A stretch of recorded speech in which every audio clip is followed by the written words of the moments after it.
Welcome to Mr. Apex. Don't forget to hit the subscribe button, hit the like button, and leave a comment down below. We really appreciate it. Now today's episode is going to be focusing on the #1 lie found in fitness.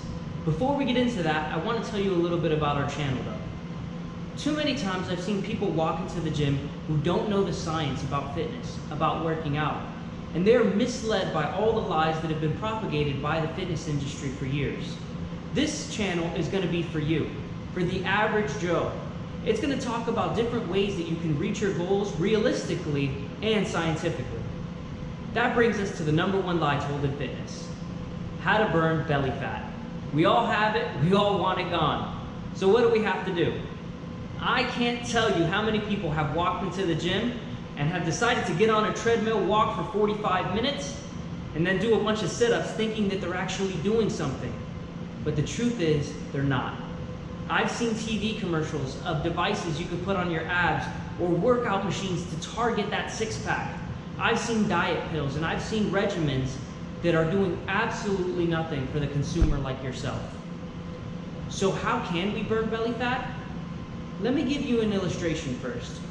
When you eat a slice of pizza, when you eat a slice of cake, can you choose where that fat goes?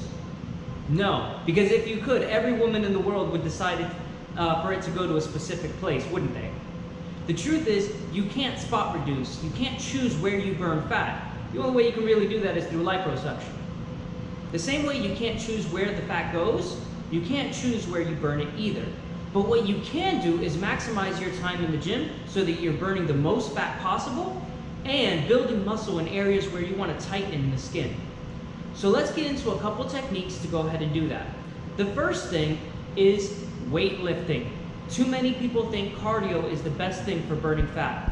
The truth is, you burn way more fat lifting weights than you do on any cardio equipment.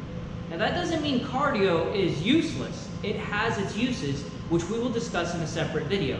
For now, let's talk about some of the staples that every person should have in their workout routine. Follow me. What we're going to be focusing on is the deadlift. The deadlift is extremely important because it's one of those compound exercises that works out different muscle groups at the same time.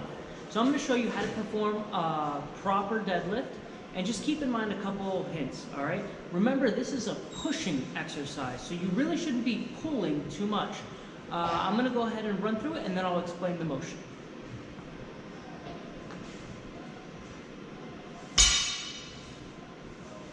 First, you want to get the bar as close to your legs as possible. And the movement is going to be putting your hips back until your hands reach your knees. Once your hands reach your knees, that is when you break your knees and come up. All right? So butt back, butt back, butt back, butt back, butt back. Break your knees, and then push off the ground, and then hip forward.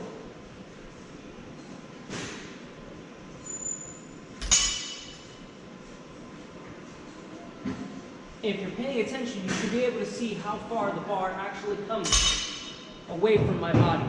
Now this is actually going to be targeting your hamstrings, it's going to be hitting your quads, it's going to hit your glutes, it's going to hit your lower back. It's going to be a great exercise to do until you get the form down. The next exercise that we're going to be focusing on is the squat. The squat is one of those exercises that a lot of people skip because they hate leg day. You really shouldn't. It's a great exercise. Now I'm going to go ahead and go over the form with you as well. So basically the idea for this is just sit back. If you can remember to keep your butt back, that's basically the main thing on a squat. Okay, so I'm going to go ahead and demonstrate.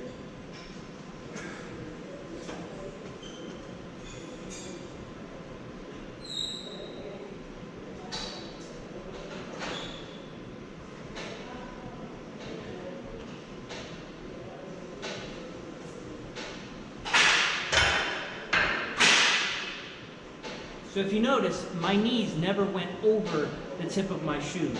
I should be basically going straight back. If you need to put a seat behind you, you're more than welcome to do so. The next exercise is the bench press. Now, almost every single guy knows about this, but the important thing to remember with the bench press is to do a manageable weight. You don't want to injure your shoulder, and in the future, we're going to do some videos on how to prevent shoulder injuries for guys. So with this one, just make sure your arms or your elbows don't flare out that you're breathing properly, and again, doing a manageable weight. And if you feel like going heavy, make sure you have a spotter. Let me go ahead and show you.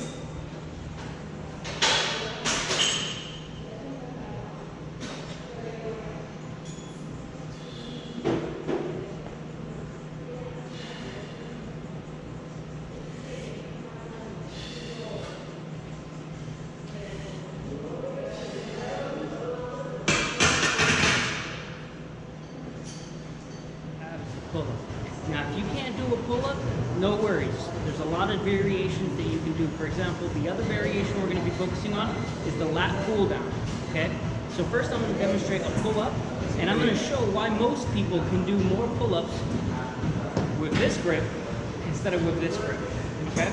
So first off, the pull-up itself, it works out a lot of your lats, your back, your biceps, and it hits a lot of muscle groups, and it's really, really good. And it even focuses on your core. You just got to make sure you're breathing right and that you're engaging your core while doing it. Okay? So now all you have to do is just get in a comfortable grip. Okay?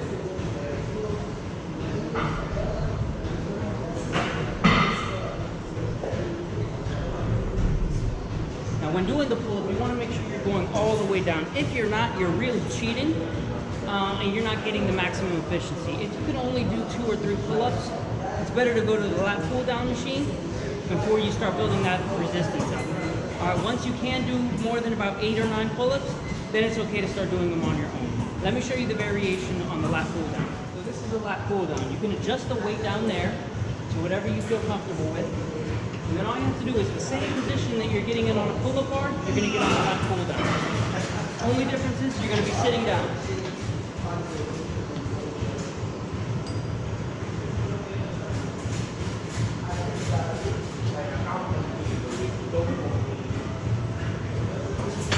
Now when doing the lat pull down, it's important that you go down past your chin and that you're keeping your back straight.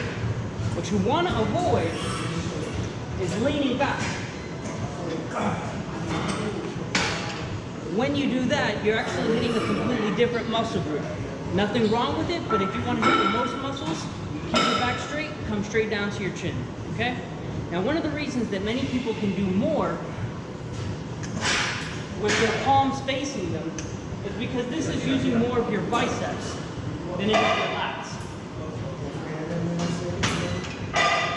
When you have your palms facing towards the wall or outward, you're using more of your forearm. A lot of people don't have strong forearms, so they neglect it and they just say, oh, I can do more pull-ups this way. Don't cheat, make sure you do it right. That's gonna be the best way for you to do your pull-up. Alrighty guys, that's gonna be it for this week's video. Just put some of these exercises in your next workout routine. I guarantee you're gonna see some great results. Next week, we're gonna have one of our personal trainers with us who had severe back problems from a car accident. And he's gonna be giving us a workout routine for those who have back problems. So stay in tune for that. And once again, don't forget to hit the like button, hit subscribe, and leave a comment down below. Thank you so much. I'm Mr. Apex. See you soon.